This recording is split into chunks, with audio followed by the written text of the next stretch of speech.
Hello and welcome back to Iman Reacts, a series where I choose different types of music, whether by recommendation or by just happening to discover it, and I react to these different types of music because I've spent my life being a classical pianist from first grade to now, and to be frank, I didn't pay too much attention to other genres of music. That's not to say I don't enjoy other genres of music, but I've never looked into them in the same way that I've looked into classical piano for the last 11, 12 years.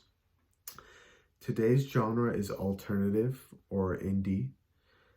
It's a mix of both, and it's called Everything in Its Right Place. And we're just going to start listening, and I'm going to give my reaction and what I think, and we're going to have fun while doing it. Let's get started.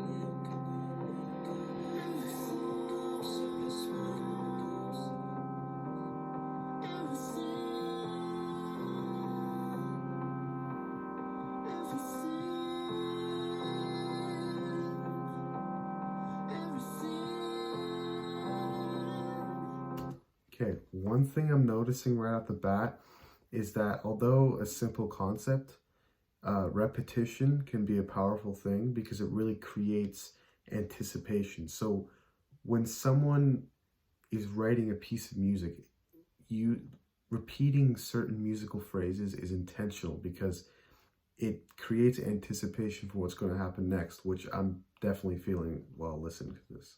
That's for sure.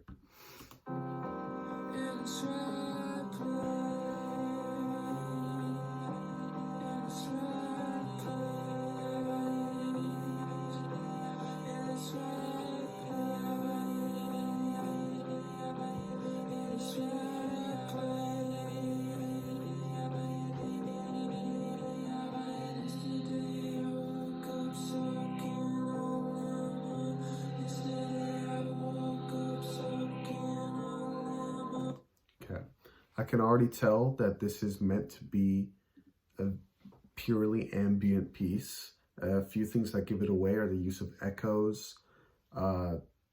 There's no persistent beat. Those two things just make it obvious to me that this is a very ambient piece of music, and perhaps that's the goal. You know, some musics are meant to inspire, and this one seems to be,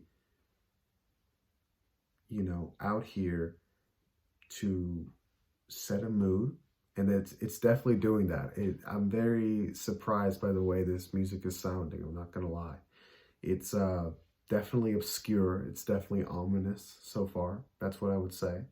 So no persistent beat, and we're listening to some ambient music. Let's get going again.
Okay, one thing that I think it does well, that a lot of good music does well also, is the fact that it has multiple different voices. And it's not that it's not just that it has different voices, but it's that these different voices are actually contrasting and doing different things.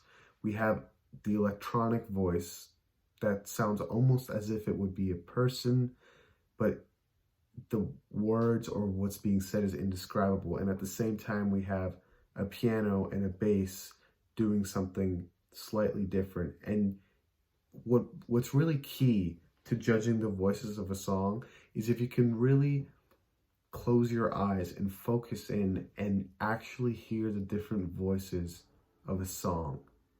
If that's generally a telltale of an interesting piece. If you can do that, then you've probably found yourself a good piece of music.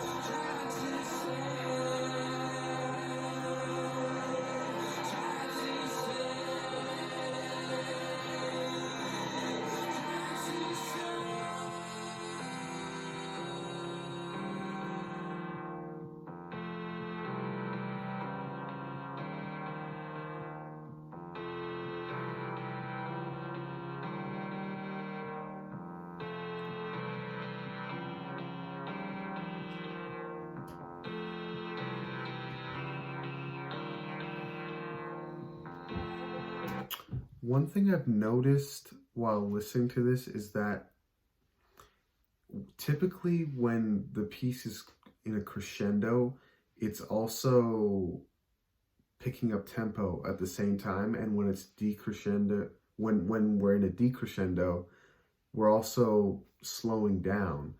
But I think one thing that would add some contrast to it would be if like at the same time the piece is crescendoing, perhaps maybe the speed could slow down, or when the let me think about how I'm going to say this. Throughout the piece, we're speeding up and we're also getting louder at the same time, or we're slowing down, and we're getting quieter at the same time. But a mix and match of these two factors would make it really interesting. If we had a scenario where we're crescendoing, but we're also getting quieter, getting softer, extending notes longer, extending voices outwards. And it's things like that that really catch the listener off guard, and it's what makes a good piece a great piece. But at the end of the day, you have to think about the goal of the song. And this song's goal is clearly to be an ambient piece because, as we mentioned earlier, there's really no persistent beat. We're hearing a lot of echoing. So it's really meant to set the mood. It's not, Beethoven's symphony, right? But that's just one way you can look at this piece, I'd say.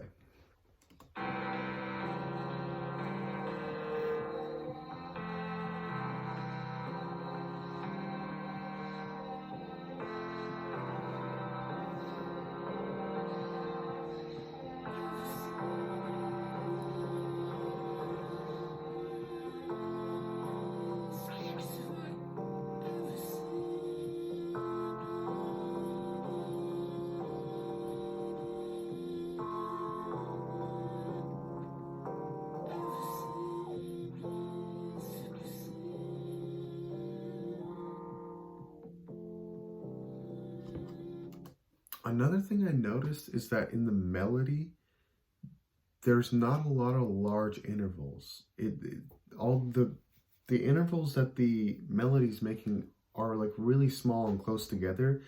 And although it's an ambient piece, I feel that it'd be more entertaining to listen to if we had some larger intervals to add some like musical variety to it.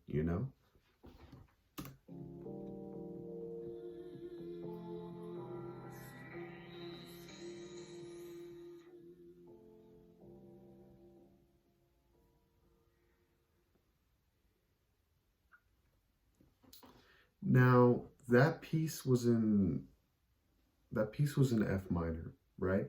But something interesting is that we never actually got that I noticed. I listened through the whole thing before, making a comment, but we never went to the F minor 1 chord. We never actually arrived at the tonic chord, which is the bass chord of the F minor. And so that's one thing that definitely makes it, you know, makes it stand out for sure. For sure. And honestly, I think I want to give that song an 8 out of 10. It was pretty cool. It's pretty cool. Not for me. Not for me. I enjoyed listening to it. It was pretty funky while listening to it, you know? And I had fun. That's all that matters. That's the end of the episode. Thank you for watching.